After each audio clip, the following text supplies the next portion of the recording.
Estamos em 1521.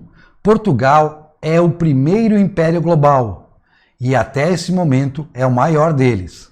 Se estende por 4 continentes e domina a navegação no Atlântico e no Índico, um feito extraordinário para um pequeno país europeu.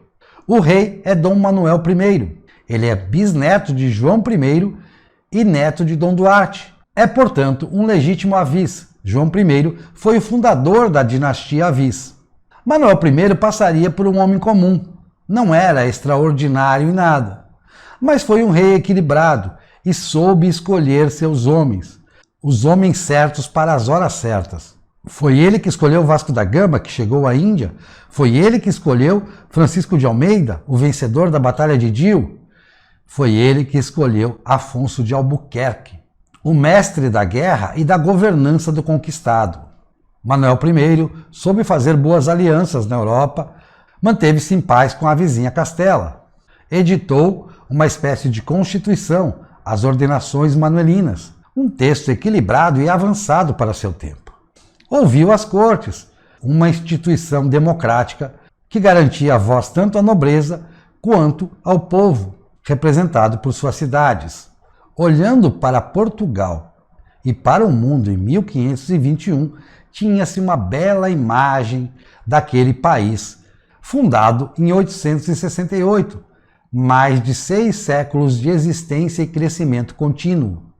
A dinastia Avis teve a chamada ínclita geração, os filhos de João I, dos quais se destacam Dom Duarte, que foi rei, Dom Pedro, que foi regente, e o infante Dom Henrique, titular da Ordem de Cristo e por algum tempo responsável pelas navegações oceânicas. Continuou em Afonso V e em João II, o príncipe perfeito.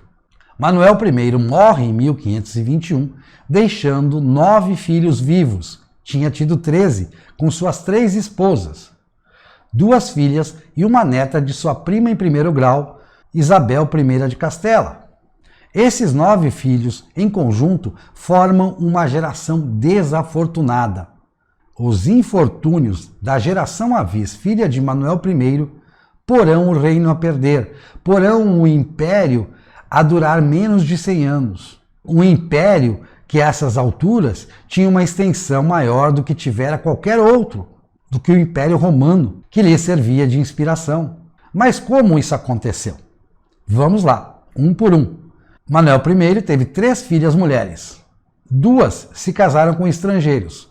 Os filhos das filhas do rei que se casassem com estrangeiros não entravam na linha de sucessão. A outra filha de Manuel I permaneceu em Portugal e permaneceu solteira. Dos 6 filhos homens, 2 foram destinados à vida religiosa. Afonso, nomeado cardeal aos 8 anos pelo Papa, quando o limite mínimo era 30, Manuel I tinha tanto poder como o Papa que conseguiu isso, e Henrique, que viria a ser o muito desafortunado rei de Portugal. Afonso I ainda teve uma filha natural, mas não a reconheceu, portanto não entrava na linha de sucessão.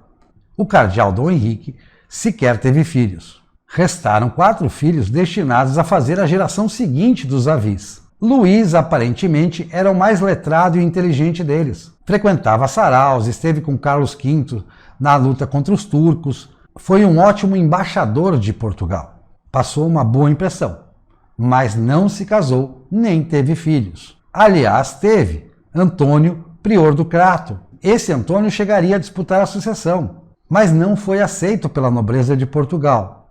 Uma porque era filho ilegítimo, tido por Dom Luís como uma mulher do povo, cristã nova.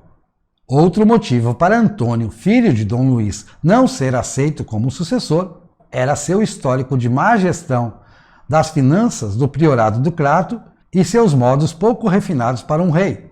Os infantes Fernando e Duarte viveram até a faixa dos 20 anos. Fernando casaria e teria 2 filhos, uma menina e um menino. Nenhum dos 2 passou da primeira infância. Pouco se notabilizou, passou em branco. Já Duarte casaria com uma herdeira da Casa de Bragança.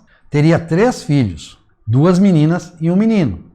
Uma se casou com um estrangeiro, saindo da linha de sucessão. Outra seria Catarina de Bragança, que em 1580 teria direito à sucessão do trono de Portugal, mas preferiu evitar uma guerra civil com Filipe II, que tomou o poder com sua concordância. O filho homem do infante Duarte também se chamava Duarte. Era letrado, inteligente e equilibrado. Daria um ótimo rei. Morreu 2 anos antes de ser o candidato preferencial, o rei que sucederia naturalmente a Dom Sebastião, seu primo. Esse segundo Duarte não teve filhos, não se casou e não teve filhos. O mais desafortunado entre os desafortunados foi João, o filho mais velho sobrevivente de Manuel. Manuel tivera Miguel da Paz, seu primeiro filho, que morreu aos 2 anos. Em seguida veio João, já de sua segunda esposa, que seria o seu sucessor, como João III. Embora Manuel não simpatizasse muito com João, o achava muito limitado, mas o cercou de boas companhias, como Martim Afonso de Souza e Antônio de Ataíde, que seria seu principal valido. Como governante, nos seus 35 anos de reinado, João III não foi um rei ruim. Também não se destacou, não tinha brilho, mas não pôs o país em risco, não fez aventuras.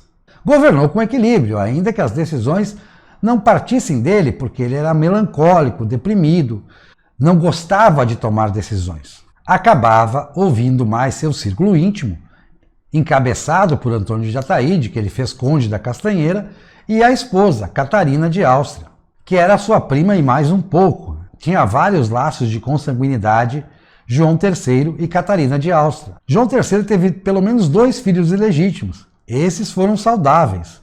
Com Catarina, um infortúnio atrás do outro. O casal teve 9 filhos. Nenhum deles chegou a completar 18 anos de idade. Só 2 chegaram à adolescência. Uma jovem Maria Manuela, que vai casar com Filipe II, seu parente, rei de Espanha, e um adolescente homem, que será o pai de Dom Sebastião. Quando ele morre, Dom Sebastião está no ventre de sua esposa, também da mesma família pelo lado de Castela. Tanto que uma pessoa pode ter até 8 bisavós. Dom Sebastião, o único neto português de João III e Catarina de Áustria, tinha apenas 4 bisavós.